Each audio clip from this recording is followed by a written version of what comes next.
Hello বন্ধুরা, চলে এসেছি তোমাদের সামনে। সবাইকে বৃষ্টি ভেজা দিনের শুভেচ্ছা।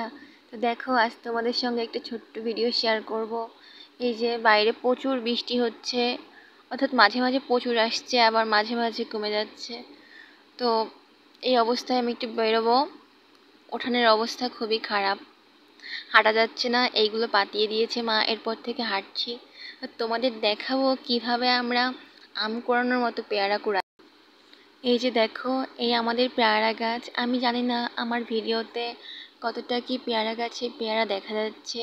আমি কিন্তু তোমাদের পেয়ারাই দেখাতে চাইছি যে কী পরিমাণ পেয়ারা হয়েছে। আর দেখো, এই যে এই নিচে অনেকগুলো পেয়ারা হয়েছে। পেয়ারাটা দেখে মনে হচ্ছে অনেক বতি হয়ে পেকে গিয়েছে।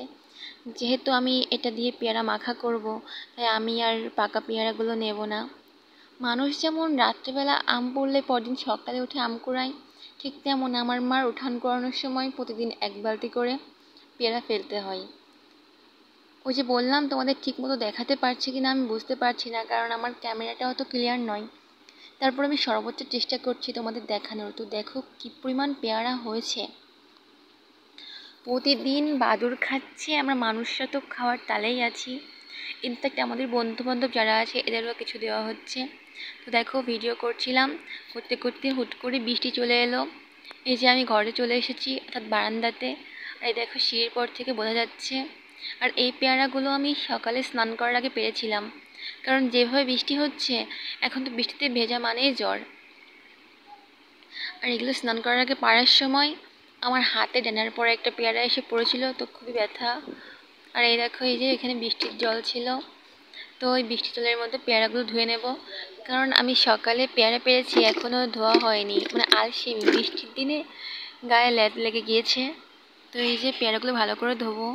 এই দেখো, এর মধ্যে কিন্তু অনেক পাকা পেয়ারা আছে, কাঁচাগুলোই পাড়তে গিয়েছি, নাড়া লেগে পাকাগুলোও সঙ্গে সঙ্গে পড়ে গিয়েছে।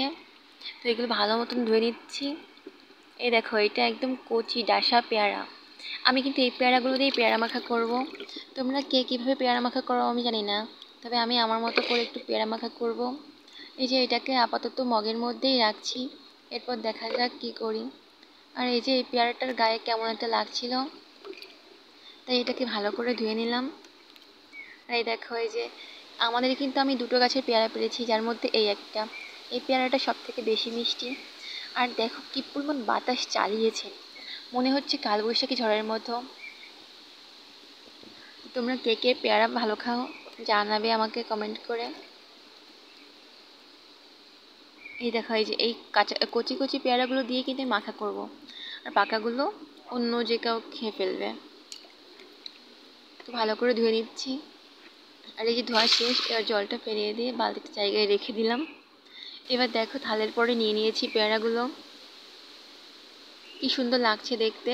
আর এই যে এইখানে আমি ছোট্ট ছোট্ট একটু ভিডিও করার চেষ্টা করেছিলাম, আমি জানি না ঠিক কেমন কি হয়েছে, অনেকবার পড়ে গিয়েছে, তারপর চেষ্টা করেছি। আর এই যে একটু ঘুমাবো ভেবেছিলাম, কিন্তু যেহেতু বাইরে অনেক বৃষ্টি হচ্ছিল, বাইরে বৃষ্টির কারণে কারেন্টটাও চলে গিয়েছিল, তাই বসে বসে জানলা থেকে বৃষ্টি দেখছিলাম। আমার বৃষ্টি দেখতে ভীষণ ভালো লাগে। তোমাদের কার কার ভালো লাগে প্লিজ কমেন্ট করে জানাবে। আর এই যে বিকালবেলা আমি এখানে পেয়ারা মাখার জন্য জাতি দিয়ে পেয়ারা কুচোচ্ছিলাম। আর এই ভিডিওটা কিন্তু মাই করে দিয়েছে, পাশে মা, জেঠি, ভাই অনেকেই ছিল। ওরা সবাই বলছিল, কী রে তোর এইগুলো ভিডিও করতে হবে, এরকম অনেক কিছুই বলছিল। আর মাকে বলছিলাম ভিডিওটা এইভাবে দেখাও। তো দেখো, এই যে পেয়ারা মাখা খেলাম। এখানে একটা ভিডিও আমাদের স্লিপ হয়ে গেছে, পেয়ারা মাখাটা অনেক সুন্দর হয়েছিল, তোমায় দেখ।